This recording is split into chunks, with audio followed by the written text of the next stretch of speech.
RCR, la red que comunica y une al Perú.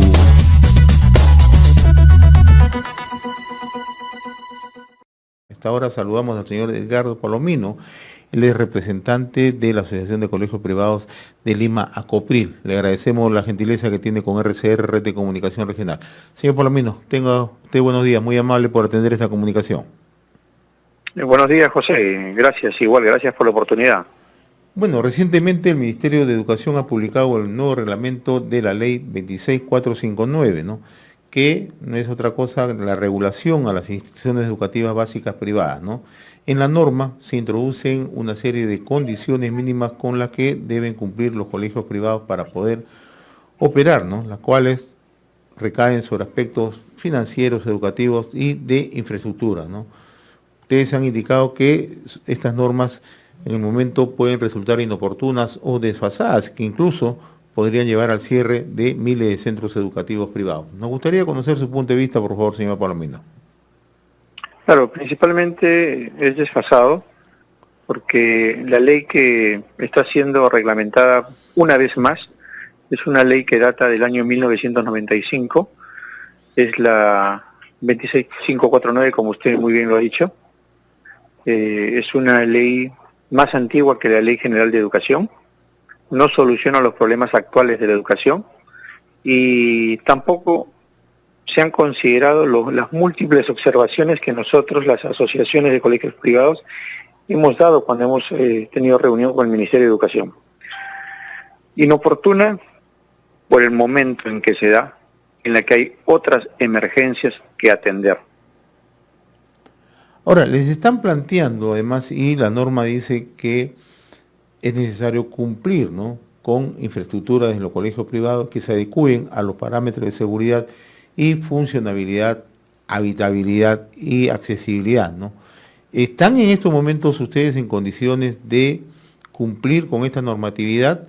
Hay quienes dicen que económicamente los centros educativos privados, en su mayoría, están atravesando una dura situación económica. Por eso le pregunto, ¿están en condiciones? Primero habría que definir de que, antes de pasar a ese punto, es que lo que se tendría que normar sería en la infraestructura tecnológica, porque la infraestructura física en este momento, en este contexto de educación virtual, pasa a un segundo plano. A su pregunta, el 75% de los colegios privados del país son colegios pequeños, que tienen resoluciones de hace 5, 10, 20 años, obviamente con la normatividad anterior. Las normas de infraestructura han cambiado recientemente y bajo las condiciones actuales del mercado, bajo las normas actuales del mercado, aunque nos den 20 años, no podríamos adecuarnos a la nueva normatividad. Quiero decir de que con este reglamento se está condenando al cierre de 10.000 instituciones educativas privadas pequeñas y también perjudicando a los padres de familia que ya no van a tener acceso a esas mensualidades sociales que daban estos colegios. Ahora, cuando usted proyecta estas 10.000 instituciones, ¿estamos hablando ya a nivel nacional, señor Palomino? Claro que sí. A nivel nacional hay 24.000 instituciones educativas privadas que se desarrollan en cerca de 12.000 locales. Usted señala que más que darle o ponerle énfasis al tema de seguridad y funcionalidad habitacional, se le tiene que poner énfasis al tema de la infraestructura digital, ¿no? Los centros educativos privados, los pequeños o los que están, digamos, en el nivel de medio hacia abajo, en estos momentos, ¿han hecho las inversiones correspondientes para el tema de dotar de mejoramiento digital virtual? Definitivamente. Hay que tener en cuenta que el año pasado la pandemia nos agarró desprevenidos, el 90% de colegios no estaba preparado, reaccionamos rápidamente, obviamente que hay una curva de aprendizaje siempre que hay una innovación, que al principio causó cierto estrés en la comunidad educativa, pero fue solucionado rápidamente. En los colegios privados hemos terminado el año muy bien, asegurando los aprendizajes programados, y dando ese gran paso que el Perú se resistía a dar, ¿no? El uso de las herramientas digitales, el desarrollo, el potenciamiento de la competencia número 28 del currículo nacional, ¿no? Ese paso se dio, ¿no? Ahora, El otro aspecto es, yo quiero retomar al tema de la infraestructura, porque la norma plantea eso, ¿no? Ustedes como propuestas, ¿qué están alcanzando? ¿Han tenido oportunidad ustedes de conversar con las autoridades del Ministerio de Educación? Prepandemia hemos llevado varias mesas de trabajo. Prepandemia, este reglamento inclusive era inadmisible. Inadmisible por el tema de que no soluciona los problemas actuales de la educación privada, ¿no? Y porque no contemplaba los plazos y los mecanismos. En un primer borrador de este reglamento se pretendía que nos adecuemos en 3 meses, máximo en 9 meses. Ahora han colocado 3 años, ¿no? Pero, como mencioné al inicio, aunque nos den 20 años no podríamos adecuarnos porque la normatividad actual, cómo se maneja el mercado en la educación privada, está destruyendo a los colegios privados, ¿no? Existe una mal llamada Ley de Protección a la Economía Familiar que hace que un padre de familia podría estar sin pagar todo el año y la institución no puede tomar ninguna medida. Definitivamente respetamos el derecho que tiene el niño a seguir estudiando, pero también tiene que haber normas que equilibren la balanza entre el derecho que tiene el niño a seguir estudiando y la institución educativa privada a cobrar por los servicios que da. Hemos planteado muchas soluciones para que la normatividad se equilibre y permita que los colegios privados se potencien y puedan adecuarse. Nosotros sabemos que las normas evolucionan, tenemos que adecuarnos, pero tienen que darnos los mecanismos y los plazos. ¿Cuánto han caído las pensiones en los colegios educativos privados, señor Palomino? ¿Tienen algún porcentaje ustedes? El año pasado, por el contexto en que hubo una presión muy fuerte, no teníamos contratos que nos protejan, ¿no? En la cual estuviera contemplada la educación virtual, porque fuimos contratados para dar educación presencial. Ha habido instituciones inclusive que han condonado el mes de marzo y que todo el resto del año, de abril a diciembre, han cobrado 50% de descuento, ¿no? Como hay otras que han cobrado 40, 30%.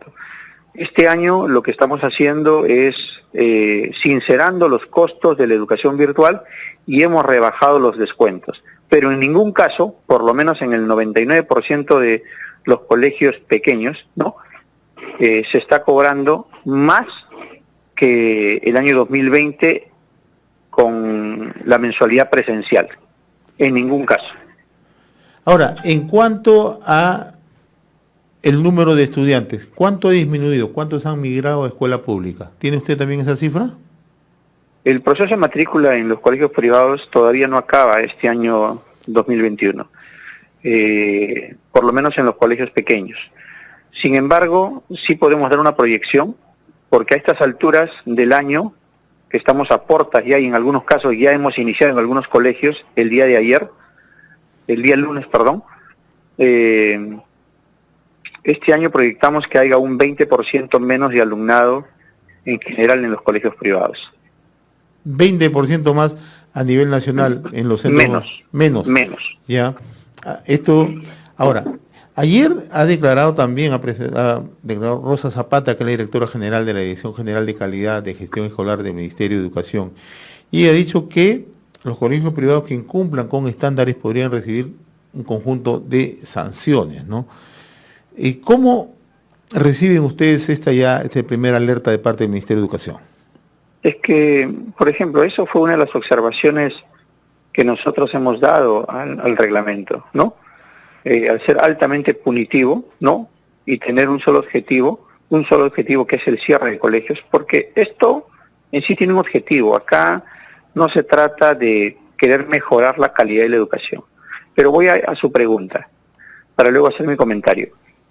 Si tenemos en consideración que la educación privada en el país está considerada por colegios pequeñitos en su mayoría, 17.000 colegios tienen menos de 100 alumnos, 8.000 colegios tienen menos de 31 alumnos, significa que sus presupuestos son realmente mínimos. Pagar una multa de 440.000 soles es no solamente condenarlo a cerrar a ese colegio, sino que a endeudar a su promotor de por vida, ¿no? Entonces es totalmente irreal ¿no? O sea, ahora voy al comentario inicial que dice, esto tiene un trasfondo. Acá lo que se quiere es cerrar a los colegios pequeños, ¿no? ¿Para qué? Esa es la pregunta. Por eso que nosotros exigimos al Ministerio de Educación transparencia, ¿no? No es posible. ¿Qué cree usted que se está buscando con esta norma? Usted mismo ha planteado la interrogante. ¿Para qué? A ver, vayamos a un ejemplo, lo que ha pasado en la educación superior. En la educación superior se formó la SUNEDU y ahora, si bien no hay un organismo, pero en sí este reglamento que ha salido es un licenciamiento solapado. ¿Con qué objetivo? Con el objetivo de beneficiar a grupos económicos, incluso se ha cerrado a universidades públicas, con la finalidad de beneficiar a grupos económicos que tienen universidades privadas, ¿no? Y se le ha quitado a universidades que tenían precios sociales, de mensualidades sociales, los permisos. Entonces, esperemos que eso no sea lo que quieran hacer en educación privada, porque no entendemos que si la educación pública en este momento, que está a cargo de 6 millones de estudiantes, lo está haciendo mal, y nosotros los privados somos los que mantenemos la educación en el Perú, ¿cómo pretenden desaparecer, ¿no?, a los que están haciendo bien las cosas? ¿Con qué objetivo? ¿O es que es política del gobierno? Si mis alumnos no aprenden en la educación pública, que no aprenda nadie. ¿Ese es el mensaje que quieren dar al Perú?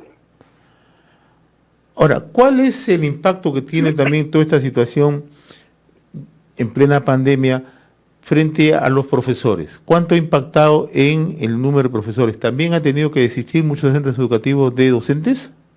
Definitivamente, y uno de los sectores más afectados ha sido el del nivel inicial.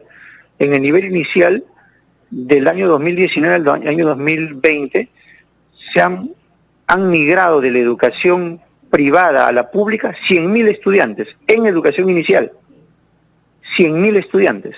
Y eso ha significado que se deje sin trabajo a cerca de 16.000 profesores del nivel inicial, ¿no? Entonces, ahí solamente en el nivel inicial. Entonces, definitivamente, los profesores también se han quedado sin trabajo, y en los casos que los que perciben, definitivamente, ya no se les podía pagar lo mismo, porque las mensualidades bajaron hasta un 50%. Ahora, ¿y el nivel de morosidad también ha crecido en los centros educativos privados?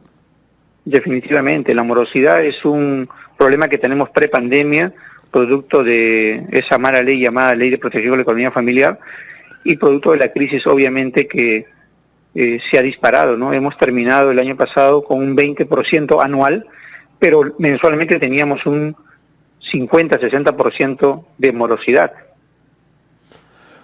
O sea, si se insiste en ese tema, ¿usted cree que no menos de 10.000 centros educativos privados van a cerrar en el país? No solamente los colegios privados. De acuerdo a lo que yo he leído, estas condiciones básicas tendrían que ser también cumplidas por la educación pública. Y sabemos que hay 17.000 escuelas públicas que necesitan demolerse. O sea, ni siquiera estamos hablando de refaccionamiento. Entonces estaríamos hablando que inoportuno, ¿no? Estas inoportunas condiciones básicas para educación presencial en un contexto virtual estaría sacando del mercado a 27.000 colegios entre privados y públicos. Pregunto, ¿es oportuno?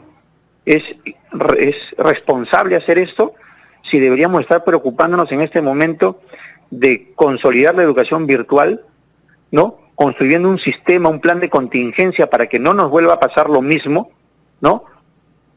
Y aprovechar esta ventana que nos está dando la pandemia para demoler esos colegios públicos y hacer las refacciones que necesitan, ¿no? No podemos, como dice el ministro, por pretender contrarrestar la inequidad que hay en el país, arriesgar a la comunidad educativa. Sabemos que hay inequidad, pero primero es la vida. Tenemos que plantear estrategias que permitan la mínima movilización de estudiantes, ¿no? ¿Qué se tendría que hacer? Primero hay que potenciar la educación virtual para aquellos que tienen conectividad, tanto públicos como privados. De los 8 millones de estudiantes, 4 millones tienen conectividad, entre públicos y privados, tienen internet. De los 4 millones que quedan, 2 millones tienen radio o televisión, ahí hay que potenciar el aprenda en casa. De los 2 millones que quedan, a 1 millón están las tablets, que ya deberían estar con esos alumnos que tienen cero conectividad. Y el millón que queda, que no les va a alcanzar para que le den una tablet, que tienen cero conectividad y que también está ahí el grupo de los que tienen habilidades especiales, en ese grupo de 1 millón de estudiantes habría que plantear estrategias de semipresencialidad o presencialidad, obviamente viendo los temas epidemiológicos en su región. Hemos rebajado de 8 millones a 1 millón, ¿no? Esa es una estrategia real. No podemos pretender lo que el Ministerio dice, que por los problemas que tiene la educación pública del país, pretendemos arriesgar a la comunidad educativa. Nunca vamos a estar de acuerdo con eso. Ahora, el ministro en algún momento también ha dicho que el tema de la semipresencialidad se va a hacer de acuerdo a las regiones que reúnan las condiciones mínimas, ¿no? Mirando ¿La semipresencialidad? Semipresencial, Sí. semipresencial. Claro. ¿Ya? Ahora, los colegios básicos privados en estos momentos están en condiciones de ir adecuando ese carácter semipresencial gradual. La semipresencialidad es más cara incluso que la presencialidad. ¿Por qué es más cara? ¿No? A ver, en la virtualidad, el alumno está recibiendo, vamos a poner un ejemplo, 4 horas diarias de educación virtual, por 5 días, 20 horas a la semana. Si vamos a la semipresencialidad, significa que esa plana docente va a enseñar a los alumnos, por decir, 2 días a la semana, de manera presencial, a los que van a las escuelas. Y a los que no van a hacer nada, ¿no? Estamos reduciendo la mitad de horas dictadas, salvo que contratemos 2 planas docentes para que le enseñen a los alumnos que se quedan en casa, o la misma plana docente enseñe mañana y tarde. O, en todo caso, equipemos a nuestras aulas con un sistema de internet y de cámaras para que los alumnos que están en casa escuchen también la clase que están recibiendo la mitad de los alumnos que van de presencial. Aparte de invertir en todos los protocolos de seguridad para que esos alumnos que van de manera presencial no se contagien. Es por eso que es más cara. Muy bien, señor Edgardo Palomino, representante de la Asociación de Colegios Privados de Lima, ACOPRIL.